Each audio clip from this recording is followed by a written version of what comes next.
एक वक्त की बात है। एक बादशाह था जिसके 3 बेटे थे। बड़ा और दरमियानी बेटा बहुत होशियार और चालाक थे, लेकिन सबसे छोटा बेटा बहुत खामोश और सीधा साधा था। इसलिए लोग उसे बेवकूफ लड़का कहते थे। बादशाह बूढ़ा होने लगा तो उसने सोचा कि अब अपने बेटों में से किसी एक को बादशाह बनाना चाहिए। इसने इनसे कहा, तुम में से जो सबसे खूबसूरत कालीन लाएगा वही अगला बादशाह बनेगा। ये बात मुनसफाना रखने के लिए बादशाह इन्हें महल के दरवाजे पर ले गया और हवा में 3 परों को उड़ा दिया। जहां पर तुम्हारे पर जाएंगे तुम उसी तरफ जाकर कालीन तलाश करोगे। पहला पर मशरिक की तरफ गया, दूसरा मगरिब की तरफ, जबकि तीसरा सीधा जमीन पर आ गिरा। बड़ा बेटा मशरिक की तरफ गया, दूसरा मगरिब की तरफ और छोटा बेटा वहीं बैठ गया जहां पर गिर गया था। वो मायूस होकर जमीन पर बैठा ही था कि अचानक उसे पर के पास एक छोटा सा खुफिया दरवाजा नजर आया। उसने दरवाजा खोला, नीचे पत्थर की सीढ़ियां दिखाई दी। वो नीचे उतर गया। सीढ़ियों के आखिर में एक और दरवाजा था। उसने दस्तक दी तो एक बड़ी मेंढक ने दरवाजा खोला और इसके इर्द गिर्द छोटी छोटी मेंढकें मौजूद थी। बड़ी मेंढक ने पूछा, नौजवान तुम्हें क्या चाहिए? शहजादे ने कहा, मुझे सबसे खूबसूरत कालीन चाहिए। बड़ी मेंढक ने एक छोटी मेंढक को बुलाया और कहा कि वो एक बड़ा संदूक लाए। जब संदूक खोला गया तो इसमें सोने की तारों से बना एक शानदार कालीन था जिस पर कीमती जौहरात जुड़े हुए थे। शहजादे ने शुक्रिया अदा किया और कालीन लेकर वापस महल की तरफ चल दिया। दूसरी तरफ दोनों बड़े भाइयों ने सोचा, वो बेवकूफ कहां से कालीन लाएगा। लिहाजा उन्होंने चुराहों से ऊन की एक खुरदरी चादर ली और बाप को दिखाई।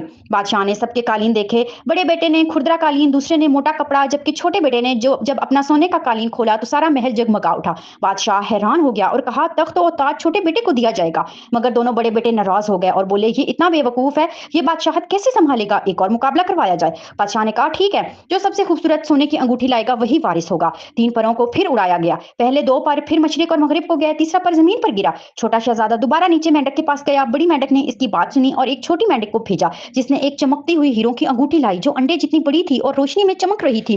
जबकि दूसरे भाइयों ने पुरानी लोहे की छल्ली लाकर पेश की। जब बादशाह ने छोटे बेटे की अंगूठी देखी तो फौरन ऐलान किया, अब ताज इसी का होगा। दोनों बड़े बेटे फिर भी बाज ना आए और बोले, आखिरी आजमाइश हो, जो सबसे खूबसूरत दुल्हन लाए वही बादशाह बनेगा। बादशाह ने तीसरी बार पर उड़ाए और हमेशा की तरह छोटे बेटे का पर जमीन पर गिरा। वो फिर मेंढक के पास गया।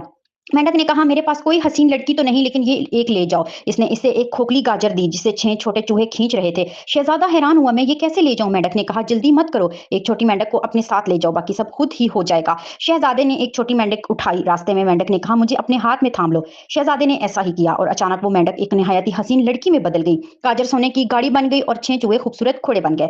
जब तीनों भाई बादशाह के सामने पहुंचे तो बड़े भाई ने किसान की बेटी लाई, दूसरे ने किसी दुकानदार की लड़की और छोटा भाई एक परी जैसी हसीन शहजादी को साथ लाया। बादशाह फौरन खड़ा हो गया और बोला, तख्तो ताज सबसे छोटे बेटे का है। इस बार दोनों भाई खामोश रहे। छोटा शहजादा बादशाह बन गया और इस हसीन शहजादी से शादी कर ली।